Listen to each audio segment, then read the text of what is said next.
시청자 여러분 안녕하십니까? 복지TV 뉴스입니다. 얼마 전 서울의 한 아파트에서 북한 이탈 주민 모자가 숨진 지 2달여 만에 발견된 안타까운 사건이 있었는데요. 경찰은 생활고를 겪던 모자가 아사했을 가능성이 큰 것으로 보고 있습니다. 이러한 비극이 또다시 일어나지 않도록 하기 위해 복지 위기 가구를 위한 긴급 실태 조사가 실시됩니다. 숨진 지 2달여 만에 북한 이탈 주민 어머니와 6살짜리 아들이 발견된 것과 관련해 정부가 복지 위기 가구에 대한 긴급 실태 조사에 나섭니다. 보건복지부는 지난 16일 최근 북한 이탈 주민 사망과 관련해 17개 광역자치단체 복지국장회의를 열고 이번 사건 가구와 유사한 사각지대에 놓여 있는 대상자를 발굴하기 위한 긴급 실태 조사를 각 광역자치단체에 요청했습니다.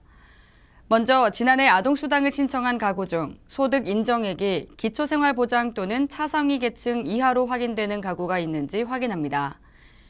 기초연금이나 장애인연금 등 기존 복지급여 수급자 중에서도 소득 인정액이 기초생활보장 또는 차상위 계층 이하로 확인되는 가구도 조사 대상에 포함했습니다.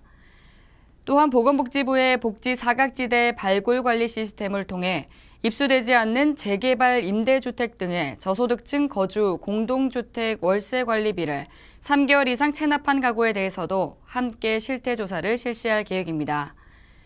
이번 실태조사는 10월까지 전국 지방자치단체에서 실시하고 복지부는 실태조사와 결과를 보고받을 예정입니다. 정치인들이 관심을 끄는 일에 장애 비하 발언을 해 거센 비판을 받고 있습니다. 이에 대한 여론의 문매에도 계속되는 장애 비하 표현에 분노한 장애인 당사자와 관련 단체가 인권위에 진정을 제기했습니다. 정두리 기자가 자세한 소식 전합니다. 지난 16일 장애인 당사자 65명과 장애인 차별금지 추진연대가 국가인권위원회에 정치인과 국회를 진정했습니다. 피진정인은 장애 비하 표현을 사용한 자유한국당 황교안 대표와 바른미래당 하태경 최고위원입니다. 지난 7일 황교안 대표는 국회에서 열린 자유한국당 최고위원 중진 연석회의에서 북한 미사일 도발에는 벙어리가 돼버렸다고 발언해 논란이 됐고, 지난 11일에는 하태경 최고위원이 SNS에 꿀먹은 벙어리라는 표현을 사용해 질타를 받았습니다. 더욱에 이러한 부적절한 발언이 거센 질타를 받던 지난 12일, 자유한국당 홍준표 전 대표는 자신의 SNS에 벙어리라고 비판하니 장애인 비하라고 시비만 한다. 달을 가리키니 손가락만 쳐다보는 외눈박이 세상이 됐다며 비하 발언을 되풀이했습니다. 홍 전 대표는 이미 올해 초 장애 비하 표현으로 인권위에 진정이 접수돼 있는 상황입니다. 장애인을 낮잡아 비하에 부르는 표현을 정치인들이 사용한 것으로 장애인 차별금지법에 따른 차별행위라는 것이 장애계의 입장. 이에 장애인 당사자와 단체들은 인권위에 진정서를 접수하고 강력한 시정 권고와 정치인들의 사과를 요구하고 있으며, 입법부를 대표해 질서 유지를 감독해야 할 책임이 있는 문희상 국회의장에 대한 진정서도 접수됐습니다. 복지TV 뉴스 정두리입니다. 조혈모 세포 이식 수술 시 건강보험급여 혜택을 받을 수 있는 연령이 만 70세 미만으로 상향 조정됩니다. 조혈모 세포 이식 수술 시 건강보험급여 혜택을 받을 수 있는 연령이 만 65세 미만에서 만 70세 미만으로 상향 조정됩니다. 보건복지부는 이런 내용의 요양급여에 관한 기준을 개정해 다음 달부터 시행한다고 밝혔습니다. 이에 따라 다음 달부터 조혈모 세포 이식 시 비급여 진료비를 제외하고 본인 부담금으로 5에서 10%만 내면 됩니다. 이는 기대 수명이 평균 80세를 넘긴 데다 현대 의료기술 발달로 고령자 조혈모 세포 이식 수술의 성공 가능성이 커졌기 때문입니다. 요즘 청년들은 연애와 결혼, 출산은 물론 내 집과 인간관계 등 많은 것을 포기해야 한다는 뜻의 N포 세대라고 부르는데요. 이러한 청년들을 위해 허심탄회하게 소통하는 자리가 마련됐습니다. 최지희 기자입니다. 수원의 한 막걸리집에 모여 앉은 청년들, 대학생과 창업 준비생, 직장인, 신혼으로서 겪는 갖가지 고민들을 털어놓습니다. 요구하는 스펙들은 엄청나게 많은데 그런 스펙들을 준비하기가 너무 힘들어서 이게 계속 생활이 또 길어지게 되고. 창업에 대해 준비하는 부분도 있는데 어떻게 해야 되는지에 대해서 조금 막막한 게 있는 것 같아요. 이야기를 들어주는 사람은 김용 경기도 대변인. 청년들의 고민을 해결할 수 있는 경기도 정책들을 소개하고 함께 고민해 나가겠다고 약속했습니다. 두 분 말씀에 이제 너무 공감하는 게 창업하기 전에 좀 치밀하게 창업 준비를 해야 되는데 거기서 관의 역할이 필요하다. 그래서 저희 경기도에서는 이렇게 창업에 대한 코칭제라든가 이런 청년과의 소통을 통해 실효성 있는 지원 정책을 발굴하기 위한 자리. 발표형 토론회 형식을 벗고 자유로운 분위기 속에서 진행됐습니다. 취업 준비 기간 동안 발생하는 생활비와 학자금 부담, 청년과 기업의 눈높이가 다른 일자리 불일치, 청년 창업 지원, 내 집 장만 방안 등을 함께 논의했습니다. 임대주택은 일단 멀리 있어요. 역세권이나 이런 곳에서 멀리 떨어져 있어요. 그래서 임대주택이 물량이 많지만 들어가는 사람이 저희 같은 신혼부부나 이런 사람들이 실제로 들어가기가 힘든 거예요. 이번 청년 막걸리 회담은 경기도와 오마이뉴스 공식 사회소통망, 유튜브 등을 통해 방송될 예정입니다. 복지TV 뉴스 최지입니다. 전남 여수에서 일본의 경제 보복을 규탄하는 촛불 문화제가 열렸습니다. 여수시민문화제 추진위원회가 지난 14일 이순신 광장에서 제74주년 광복절 기념과 일본 아베 정권 규탄 여수시민 촛불문화제를 열었습니다. 이날 촛불문화제는 일본의 화이트리스트 배제 등 경제보복을 규탄하는 자리로 한국 경제공격을 자행한 아베 정권 규탄과 제국주의 과거 만행 사죄, 경제공격 중단과 평화정신 회복 촉구를 바라는 내용의 성명서도 발표했습니다. 추진위 관계자는 우리 선조들이 남긴 독립정신과 애국정신을 되새기면서 민족 경제 실현 등을 촉구하는 결의를 모으는 자리였다고 말했습니다. 전남 순천시가 시승격 70주년을 맞아 기념식을 열고 70년의 시정을 되돌아보는 시간을 가졌습니다. 보도에 이나현 기자입니다. 순천시가 지난 15일부터 순천만 국가정원 국제습지센터 1층 로비에서 순천시 승격 이후의 격동과 극복의 모습을 한눈에 볼 수 있는 시정 사료 전시회를 열었습니다. 이달 31일까지 17일 동안 열리는 이번 전시회는 1910년대부터의 순천시 전경과 생활상을 엿볼 수 있는 사진 등으로 걸어온 70년의 시정을 조명하는 데 초점을 맞춰 시승격 70주년을 기념했습니다. 이번 전시회 전시물은 순천시 보관자료와 시민들, 기관단체의 기증 등으로 도심의 변화 모습, 근현대 순천 시민생활상을 담은 옛사진, 과거 행정문서, 행정소품과 비품 등 20개 분야로 전시됐습니다.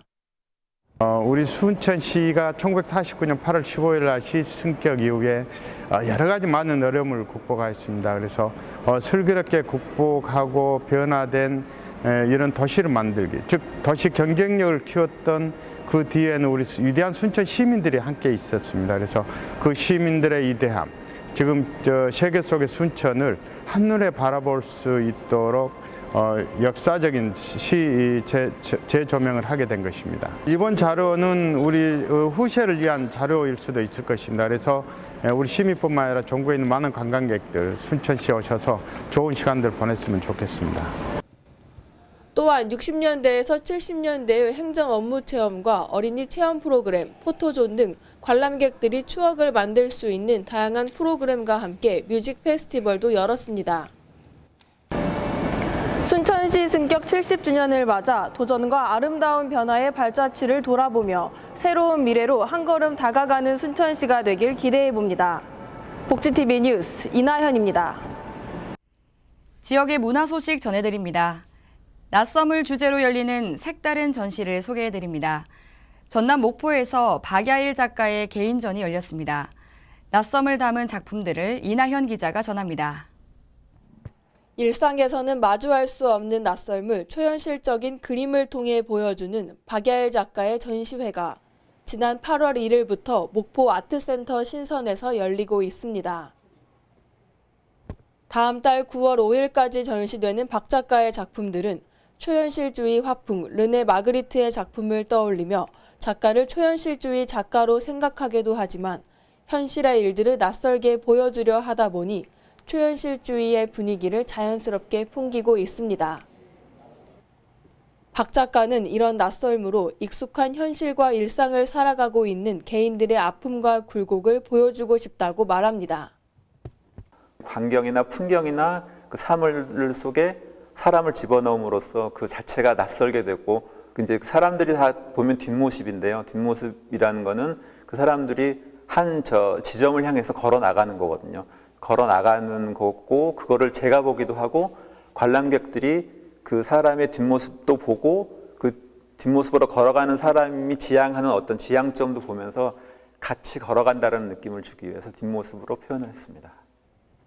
이처럼 이번 전시회 작품들은 작가 개인적으로 겪고 있는 아픔과 사회 곳곳에서 보게 되는 눈물들, 소중히 여겨야 할 순간들, 그리고 환상과 낭만으로 겉도는 삶에서 벗어나 어둡고 뼈아픈 실제 속으로 들어가려는 시도이며 격려의 작품들입니다.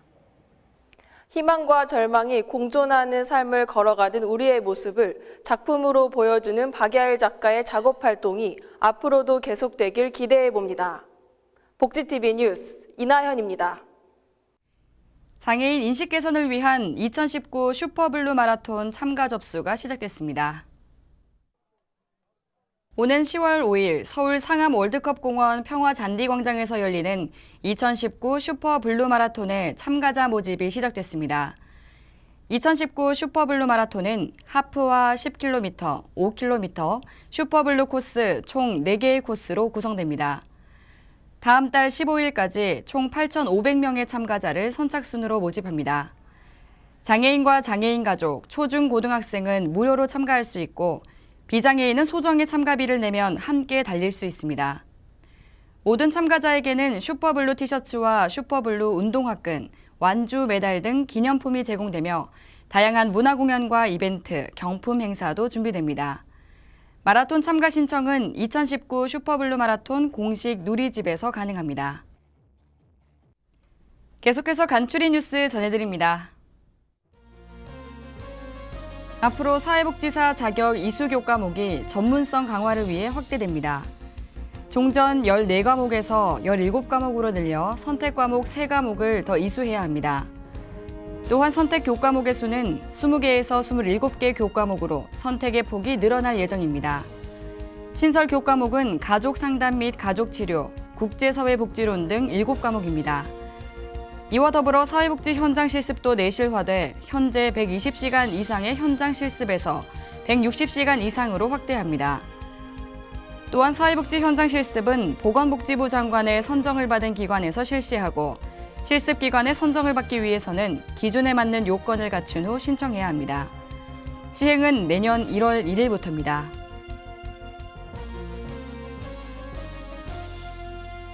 보건복지부와 한국장애인개발원이 오는 30일까지 2019년 장애인 일자리 사업 우수 참여자와 우수 일자리 사례를 공모합니다. 이번 공모전은 장애인 일자리 사업 참여자를 대상으로 참여자의 자긍심을 고취하고 사업을 활성화하고자 마련됐습니다. 우수 참여자와 우수 일자리 2개 부문으로 진행하며 장애인 일자리 사업을 수행하고 있는 기관과 참여자 모두 응모할 수 있습니다.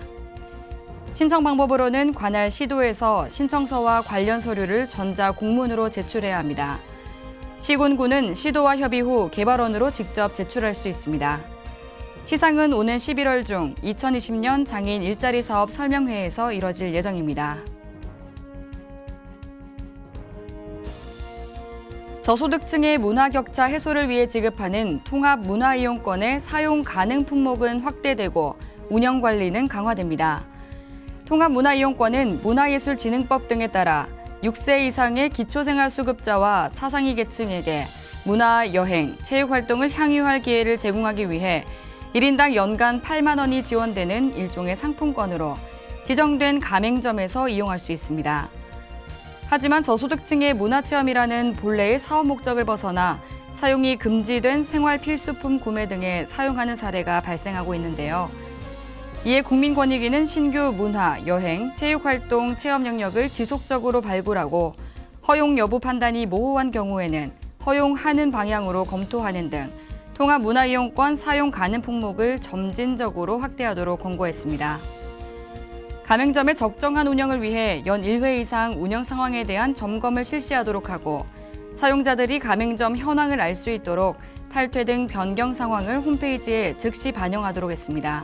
또 복지시설의 단체 구매를 위해 필요한 서류 목록을 명확히 하고 표준 양식을 제공하도록 하며 영수증 등 보관 의무 부담은 완화하는 방향으로 관련 지침에 명시적인 근거를 마련하도록 했습니다.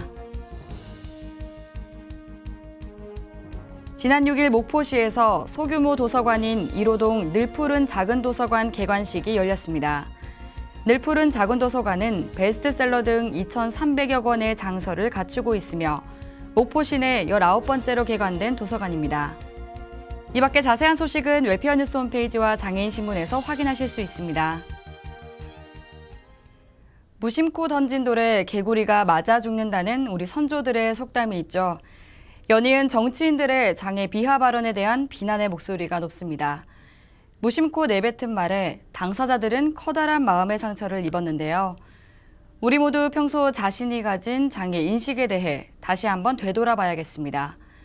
비하 발언에 대한 사과는 물론이고 올바른 인식을 가지기 위한 노력이 필요하다는 생각입니다.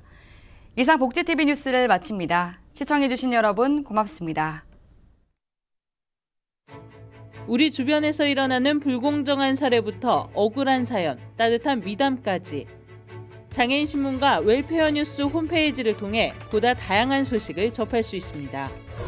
시청자 여러분의 제보를 기다립니다. 웰페어 뉴스 홈페이지 또는 전자우편, 전화번호 02-2655-9519로 많은 제보 바랍니다.